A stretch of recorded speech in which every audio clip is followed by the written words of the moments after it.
Please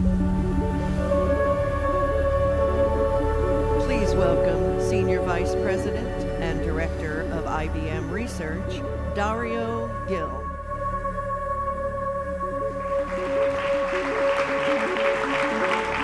Thank you.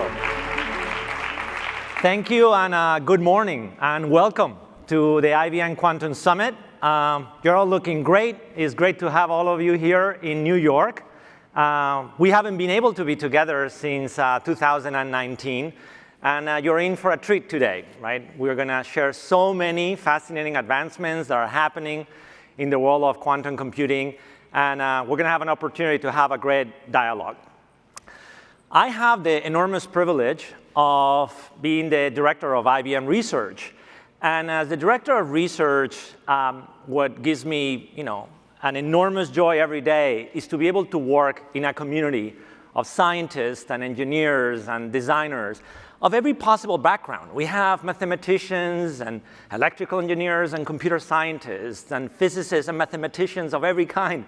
And what brings us together, what binds us together as a community, is this passion that we have to imagine the new possibilities with which we do information technology and computation. It is about combining different disciplines to push the field of computing forward. We say that our mission is to create what is next in computing.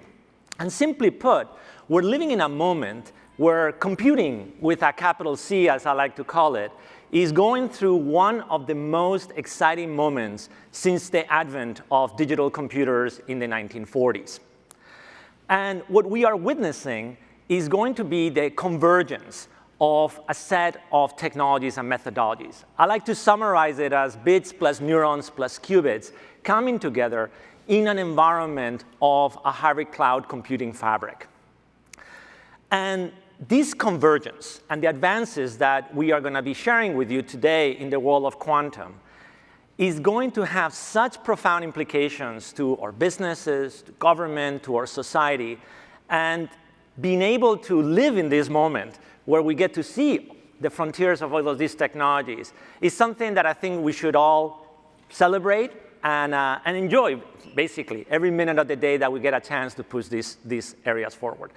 So I want to set the context before we get into quantum computing, because this is going to be a layer of computing that builds on the incredible technologies that we already have. The first thing that we all recognize is that we already have an enormously rich computational environment around us. We have the world of public cloud. We have our private environments. We have edge environments. And one characteristic that we see is that it's very heterogeneous in nature. There's a lot of diversity of compute infrastructure, and there's a lot of diversity also of delivery models. Now, with that diversity comes complexity, and the reality of it is that in this hybrid cloud environment, we often have to wrangle and deal with how do we orchestrate all of these workloads in this heterogeneous environment. So one core focus that we also have as a company and what is happening in the world of hybrid cloud is to simplify this diversity, the multiplicity of control planes that exist in these different computing environments through two core philosophies. One is open technologies. And here what we are showcasing is Red Hat Open Hybrid Cloud Platform, OpenShift, as a means to be able to orchestrate this complexity.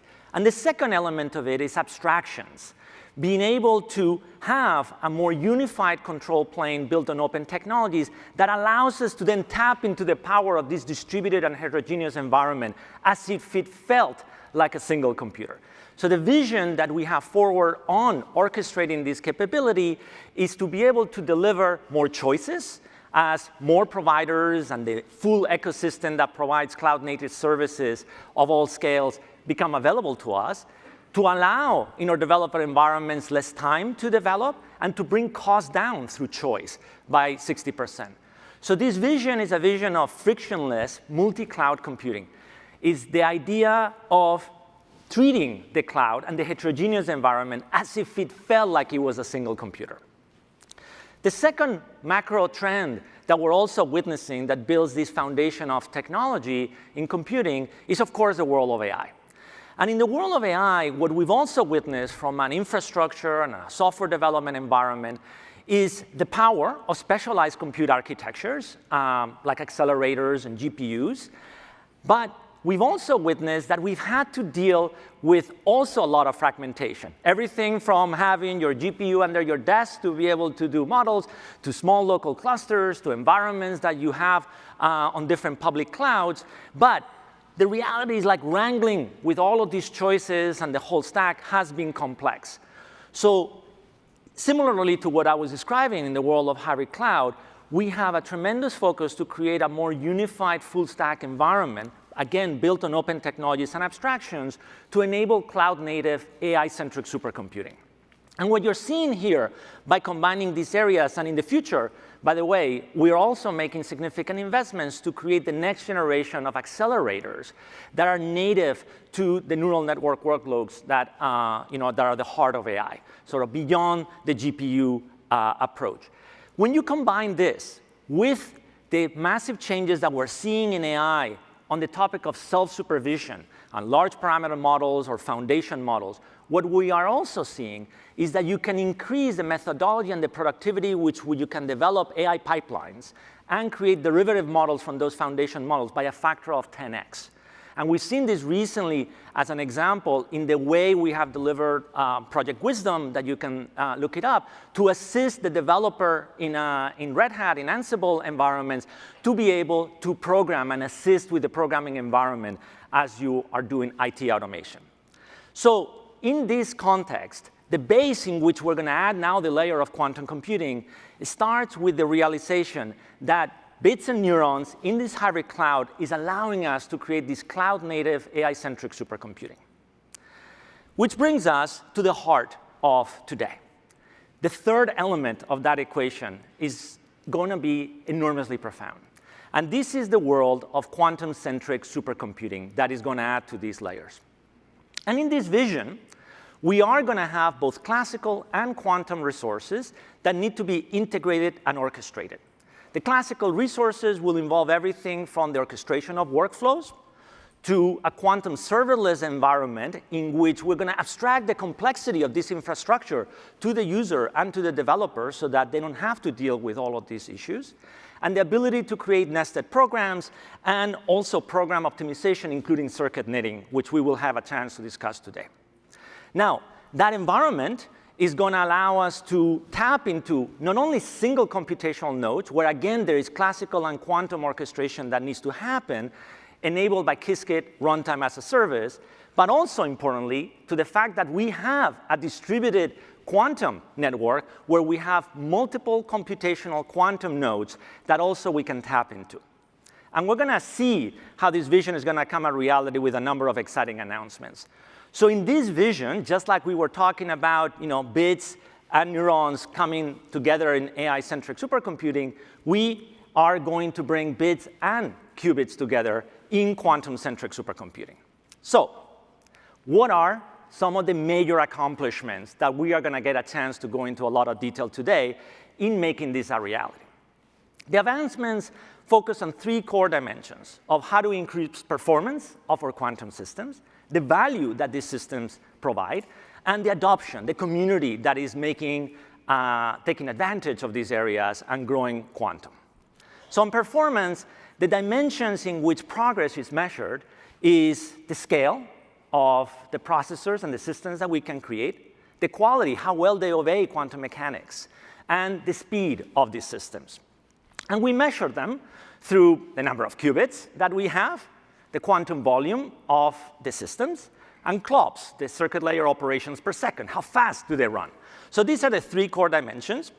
And on qubits, we are, as you know from our roadmap, we are extremely proud to be able to share, and you'll see more details a little bit later, Osprey, a 433 qubit processor, by far the largest processor ever created in the world of superconducting qubits, and is this continuation of the evolution of a family of processors that we name after birds, that we went from, by the way, last year when we announced Eagle with 127, it was the first time anybody had built and crossed the 100 qubit barrier, So now with Osprey, we've increased that tremendously, and it brings all of the technologies that we've been building over the years, including 3D integration, multi-layer wiring, being able to separate the qubit control plane from the connectivity and the readout planes. So it's a really amazing tour de force in terms of materials, devices, packaging, and on the quantum processor itself. And you're going to get to see a lot of it, of what happens and why it makes it so special. But I just could not be more proud of the accomplishments of the team in making this happen. So just to put in perspective how much progress is occurring, since the last Quantum Summit, in just a year, we have improved the number of qubits that we can create in a processor by 3x. Quantum volume has increased by 4x, and CLOPS has increased by over 10x. It is an undeniable amount of technical progress that is occurring, and the rate and pace is only accelerating. Now, in the context, once you have better technology, how can you also improve the entire system and software stack to be able to deliver more value? And one of the areas that is extremely important for this software stack and value creation is the evolution from static circuits to dynamic circuits. Simply put, a static circuit is like a sequence of gates where you run them in sequence, and in the end, you perform a measurement. And a dynamic circuit is one where you actually have intermediate measurements in the execution of the circuit, such that you can make conditional changes on the upcoming gate execution as a function of that intermediate measurement. And what this allows us to do is to have more efficient circuits. Simply put, the power is to do more with less.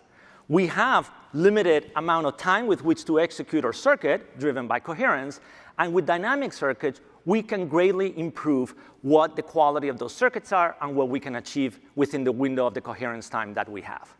So this is going to be something that is now available in the latest IBM Quantum systems, and in Q1, we will also incorporate it in our qiskit runtime environment. So again, this is another area where there was a lot of work. It was a key element of our roadmap to make it happen, and the team has been able to deliver. And on the area of adoption, qiskit continues to be the leading quantum developer platform. And this is a heart of our commitment to have an open environment and a collaborative environment where we can benefit from the collective advances and wisdom of the entire community. To give you a sense, within the scientific community, quantum machines, of course, have become a fantastic scientific instrument with which to advance research. Here's the number of publications and how they have grown using IBM Quantum systems. Close to 2,000 now scientific publications that have been generating using our systems. You also see the fantastic growth on qiskit downloads, close to 1.8 million now. And this is one of the areas that we care so deeply about, that we continue to provide, and all of us create value together in creating this environment. And within the context of institutions now, of exploring the implications of quantum, and from use cases to doing joint R&D, and a variety of applications. Now the family in IBM Quantum Network is over 200 institutions are part of it. You're seeing from leading Fortune 500 and 100 companies to startups that are also pioneering this wonderful industry that we're creating together, to universities, to national laboratories around the world. It's a fantastic community that keeps growing. And we could not be more proud. I know many of you represent also institutions and startups that are part of this network, and we're so thankful that you choose to collaborate and partner with us. So performance, value, and adoption are undeniable elements of waves of progress. So you can feel this swell of progress of what is happening in our industry. It's literally, viscerally, you can sense how the technology is advances, how the interest is advancing, and how the community is growing. Now, as far as we have come, and we shared almost exactly 2 years ago, right, the first development roadmap, where you saw the progress in terms of system modularity, in terms of number and quality of the quantum processors, but we also shared the software stack, from kernel developers to algorithm developers to model developers. And as far as we have come, we've also reached the conclusion that for the next wave of the roadmap, we needed to think even more ambitiously, and that we needed to go back to the drawing board and imagine the next generation of technology, of systems, and quantum. And that is something that we're also very proud now to be able to share with you. Because to enable this to happen, we need a new system. And a new system that is designed with modularity at the heart of it all. Because to create systems that are going to have tens of thousands of qubits, that are going to need to orchestrate classical and quantum resources in a new way, we needed to expand the range of possibilities. And that is IBM Quantum System 2. And what you're seeing here is how we're going to bring it to life. We will have a much larger system of refrigeration in there, such that we can fit within a single cryostat systems now that will have even thousands of qubits within one. But importantly, the modularity is designed throughout. Not only inside how we are going to bring together different quantum processors, but importantly, the fact that multiple systems are going to be able to be connected to one another. So in these configurations of 2 and 3 systems, and in the future even expanding them further within the context of a quantum-centric supercomputer, where we will see connections that range from classical connectivity to quantum mechanical connectivity in terms of communications. So one of the things that the team is creating and designing is the convergence of communications and computing in the field of quantum. This is an enormously ambitious idea of how we're going to bring classical and quantum information with modularity, with very large systems where communication and quantum computing are coming together. So with IBM Quantum System 2, we're already building and designing it. And our objective is to be able to instantiate and deliver that first system 1 year from now, what you're seeing in here. So you've seen the progress that we're seeing in the technology on the full stack. You're seeing how we're going to bring together, through modularity, a much larger system that is going to bring us to that era of quantum advantage. So I want to close by asking of ourselves the progress that we're seeing in the field and how and whether quantum computing is now an industry. And I would argue that the progress that we're seeing is undeniable, and the answer is yes. If you look from a venture capital perspective, and we have a wonderful collection of startups in here, the growth of investments that is happening in both software and hardware companies. And on top of that, of course, we would have to add the investments that major technology companies like IBM are making in the field as well. The progress is undeniable in terms of the level of interest, the investment, and the talent that is coming into the field. You're seeing it in the development of intellectual property and patents in this space and how it is growing. Again, the progress is undeniable.